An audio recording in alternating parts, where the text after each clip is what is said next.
So, what does the water sector look like in 2024? What are the dynamics and how do they help or hinder what we're trying to do?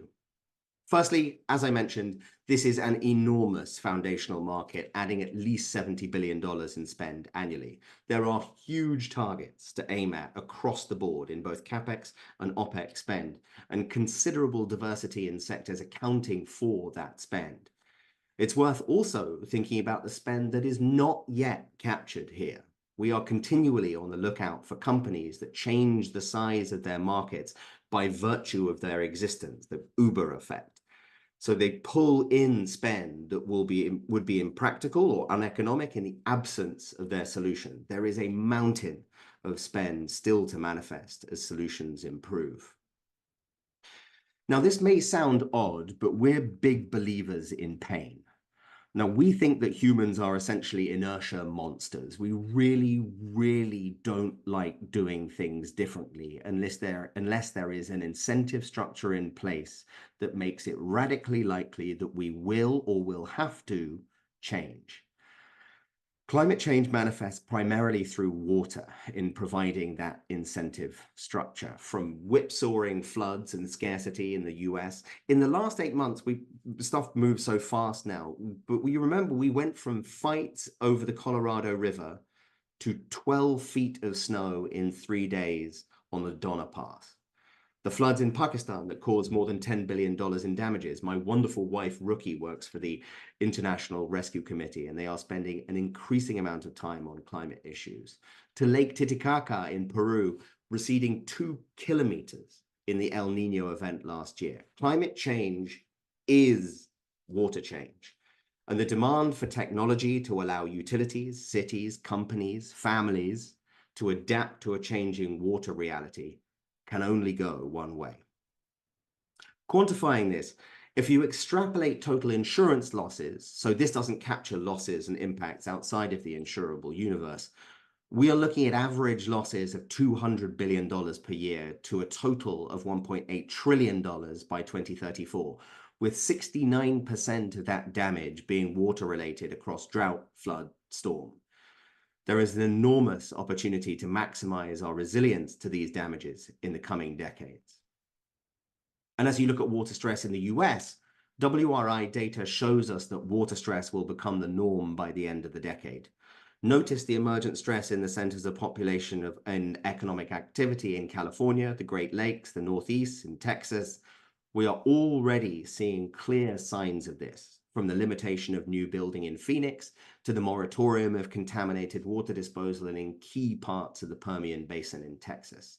Increasing demand is meeting increasingly limited supply, which is resulting in a 40% shortfall between projected water demand and water availability as calculated by McKinsey. It is a big mountain to climb, but the mountain is the opportunity. And there is still so much for emerging entrepreneurs to go after, from legacy control systems to the sensing, isolation, and destruction of emerging contaminants, to risk management, to physical infrastructure renewal and installation.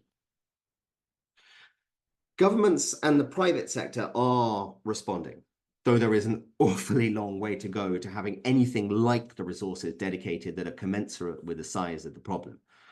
The US has on the order of $111 billion, with, we believe, more to come, even though water was more or less overlooked in the IRA. On the corporate side, Microsoft, Meta, AWS, Coca-Cola, and many others have made significant water-positive commitments through basin replenishment and resilience work. One of the primary determinants of Taiwan Semiconductor's fab siting decisions in the US is access to adequate water supplies. AI is rather thirsty throughout the value chain, it turns out, in addition to it using almost 2 gallons per kilowatt hour of energy in the run-of-the-mill operations of the average data centers.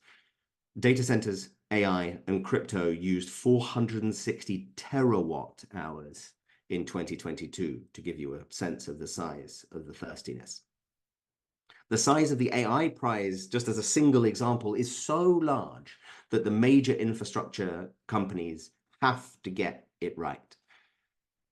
On the other side, major corporate impacts continue to occur, from 3M's $10.3 billion PFAS settlement to BHP's $31.5 billion claim from the Brazilian government in January of this year over the Fundão dam collapse. The reference pricing of water management, and it's a really key point, this idea of the reference pricing versus the underlying price of water. The reference pricing of water management and water availability is evolving fast, because getting it wrong is increasingly likely to be a regulatory, financial, and PR disaster.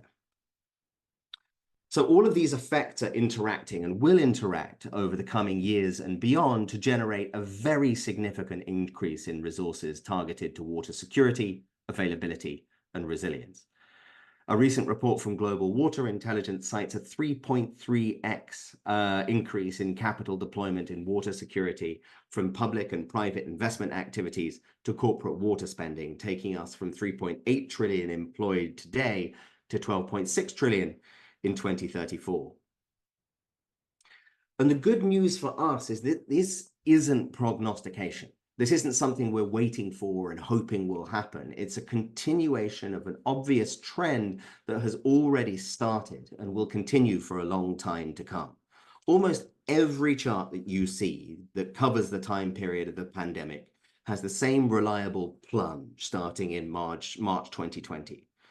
For US capital spending in water and sewer, it barely retreated before starting steeply upwards. And we have only just seen the start of the impact of the 111 billion in aggregate federal financing that has been committed in the last 24 months. Combined capital spending has moved from 36 billion in 2020 to 68 billion in 3.5 years. And each of these projects is an opportunity for the use and deployment of new technology. Now, we're not the only people who have noticed this, and the chessboard is being set accordingly. There were some rather interesting moves in private equity in 2023, including Sun Capital's purchase of Coke Separation Solutions, and Ember Infrastructure taking H2O Innovation, who are friends of ours, hi Guillaume, private for $395 million. There is also increasing competition amongst the scaled players, with the EQT-backed Saw Neyhouse continuing their acquisitive streak, Grundfos taking on Metasphere to getting into stormwater, and Siemens getting into the digital twin business with their acquisition of Bunt Planet, which was not a cake company, I found out. What this image shows us is that there is a very interesting emerging playing field for potential acquirers of BIV companies. And the playing field is also increasingly interesting in terms of co-investors and downstream investors. So all of these firms are in at least one water company, including being co-investors with BIV, and all of them are actively looking for further opportunities. And it's really heartening to see water's profile lifting, though the deluge is by no means here yet. What do I mean by that? So to put this in context, I want to segue quickly into the overall climate investment world. So even though it hit a significant slowdown, though not as significant as elsewhere in VC in 2023, total cumulative investment hit 141.9 billion, up from 3.1 billion in Q1 2020. So what I want you to notice are the categories. Water is not included. But not only is it not included, it's a bit hard to know where to fit it. So built environment, maybe water's carbon footprint is significant. It accounts for around 10% of global emissions. We think that's actually a relatively significant undercounting. So potentially climate management, food, I mean, you'd hope so. Nevertheless, not showing up as a discrete category. And the picture doesn't get much clearer when you zoom in. Maybe you can pick out waste and recycling in industry. The point we want to make is that according to the WWF's excellent The High Cost of Cheap Water report, I do suggest you search that out. The annual economic value of water and freshwater ecosystems is estimated to be $58 trillion, equivalent to 60% of global GDP. And it's currently an afterthought in private and public markets investments. So even if we progress remotely towards wherever you would put the mean, we think the outlook is very strong indeed for the short, medium, and long term. And smart people continue to understand that in ever-increasing numbers. Our pipeline, as stewarded by Jenny, she really has done an excellent job, is stronger than ever and continuing to improve. And our first investment decisions in Fund 2 have been very competitive indeed. So these founders are also graduating into a more favorable downstream market for water investment than we have ever seen, with major rounds recorded for water companies in the last 24 months, including last year for Gradient, the sector's first unicorn. Our leading Fund 1 companies are raising the capital they need, most recently Sewer AI, who received 7 term sheets for their Series B, which in the current market is not very common. A really strong effort from Matt and the team. So overall, and I hope you're getting used to this, our famous father-in-law slide, as Sham helped me draw it out at our kitchen table in 2020, none of what we thought was going to be true then is getting any less true now. The supply and demand equation around solutions that solve real problems and create real value in water is strengthening in both directions. And as a result, the demand for our capital is accelerating and our decisions are getting tougher. And in that context, this slightly non-traditional 2x2, you should be in the top right, Tom, is slowly coming into reality. We are by some distance the most active deployer of any kind of scale at the seed stage. And while activity is not necessarily a precursor of quality, of course, we are very happy with our emergent reputation amongst founders as being an organization it's a good idea to partner with as a young company. There is still much work to do, but I would say we're probably a mid-sized, verging on hefty chimpanzee at this stage.